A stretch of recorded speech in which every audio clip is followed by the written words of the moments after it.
අද මම කියලා දෙනවා අඩුම මුදලකින් රසම රස ලුණු ස්නැක් එකක් හදන විදිහ.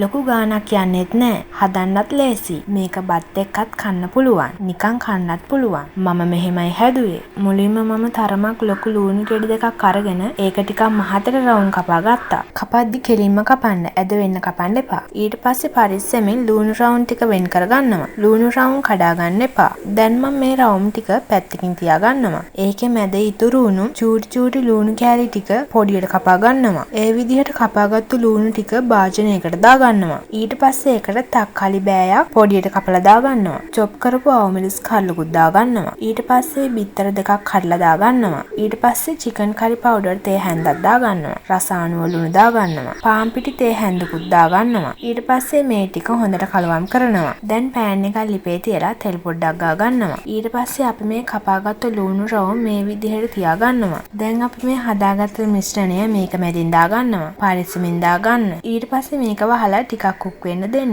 මේක කුක් වුණාම අනිත් පැත්ත හරවන්න. ගින්දර අඩුම කරලා තියාගන්න. ඔන්න දැන් මේක හැදිලා ඉවරයි. මම මේ ටික දැන් අයින් කරගන්නවා. ඉතුරු ටිකත් මම මේ විදිහටම හදාගන්නවා. ඔන්න දැන් අපි ස්නැක් එක හදලා ඉවරයි. ලුණු කර වෙලා මේකත් එක්ක හැපෙද්දි මේකේ එන්නේ වෙනම රසක්. මම මේක උඩින් සෝස් ටිකකුත් දාගන්නවා. එතකොට රස ගොඩක් වැඩි. මේක බත් එක්ක උනත් කන්න පුළුවන්. එහෙනම් ඔයාලත් හදලා බලන්න. එහෙනම් මම ගිහින් එන්නම්.